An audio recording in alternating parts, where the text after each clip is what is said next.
koks turėjo būti paikas žmogelis, o ir kiti šiandien saulė žolę, galingiausia ir iškiliausia, labiausiai žmogui padedančią, be to ir pačios saulės spindulius primenantį jo žiedą, niekinančiai pavadinęs kiaulpienę.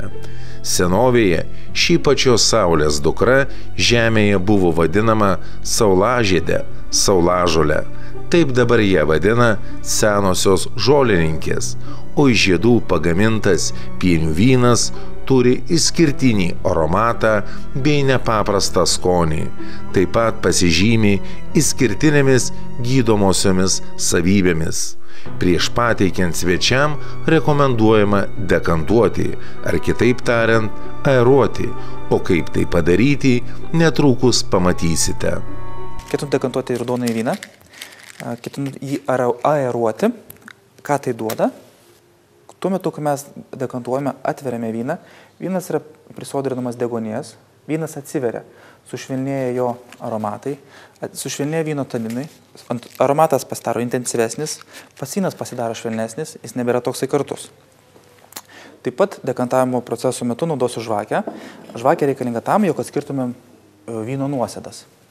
Vyno nuosėdos iškrenta vynui brestant, bėgant laikui ir jos tiesiog patekusios į dekanterį, patekusios į mūsų taurę, padaro vyną kartų, aštrų, netokį malonų, netokį elegantišką. Taigi, visų pirma, pašalinu butelio kapsulę, iš karto nuvalau patį kamštį, tuomet įsuku patį kamščiatrūkį. Kaip matote, vynas yra horizontalioje pozicijoje, dėl tos priežasties, kad jisai mūsų rūsyje gulėjo, visos nuosėdos yra nusėdusios butelio apačioje ir tiesiog stengiuosi kuo mažiau judinti patį vyno butelį. Taigi, neištraukiu pačio kamščio, nes jisai gali pokštelti, gali likti šiek tiek vyno, jeigu vynas gali aptaškyti mūsų, tarkim, pasirinktą staltiesę ir tada patikrinu patį kamštį. Kamštis yra tikrinamas tam, jog mes žinotumėm, ar kaip intensyviai dėrėtų tikrinti patį vyną. Kamštis parodo, ar vynas gali būti sugeręs, ar jis turi ydų. Nuo jo pradedame tikrinti patį vyną ir tęsime toliau. Apvalau butelio sieneles ir įsipilu įvertinti vyno. Ką darau šiuo procesu?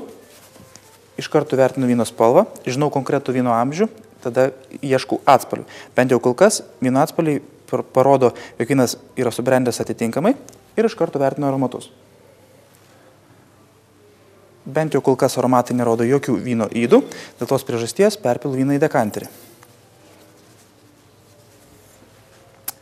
Šiuo metu vynas griebia visą įmanomą deguonį ir jeigu kažkas yra ne taip su pačiu vynu, iš karto pastebėsiu prieš perpildamas visą vyną, taip sutaupysiu jūsų brangų laiką, sutaupysiu savo laiką ir tiesiog negadinsime pačio vyno. Tikras somelė privalo paragauti vyną pirmas ir tiesiog jo svečiai neragautų sugedusio vyno. Tai yra puikus vynas, jis neturi jokių ydų, dėl tos priežasties iš karto dekantuosiu patį butelį. Kaip matote, vyną perpiliniu prieš žvakę šviesą. Šis vynas, nors jis yra pakankamai jaunas, jau turės nuosėdas. Nuosėdas dera atskirti ir vos tik tais nuosėdos pasieks butelio kaklelį, aš sustosiu perpilinėti vyną. Tai reiškia, jog šiek tiek vyno liks butelyje, bet tai yra vyno ir nuosėdų mišinys, kuris jau nebėra skirtas vartojimui. Ir tai yra tai. Štai. Prašau.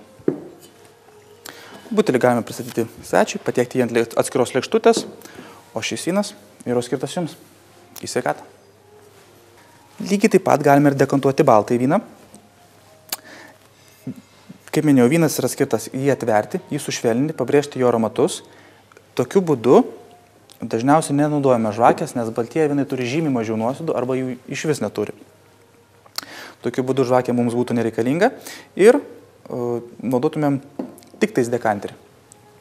Vėlgi, parinkus atitinkamą temperatūrą, dekantavus vyną, jį aeravus, mes atversime visai kitokį pasaulį, mes atversime kitokį vyną ir jeigu mes dekantuojame vyną ir paragavome vyną prieš dekantavimą ir po, mes gerime du skirtingus produktus. Pienių vyno aromatinės ir skoninės savybės geriausiai atsiskleidžia laikant taurę, padėti ant rankos ir šildant ją savo rankos šilumą.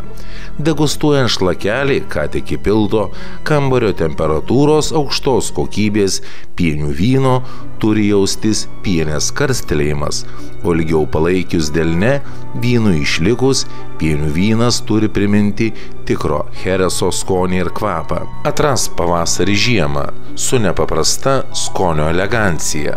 Padovanok meilę savo artimam draugui su išskirtiniu, ypatingo skonio pienių vynų. Kiekvienas pienės žiedas, gaivi žaluma ir spalvų sodrumas, paliestas ranka, nuskintas ir subrandintas, su meilė ir rūpesčiu, sustabdytoje akimirkoje pateikiamas jums, Vilkenta.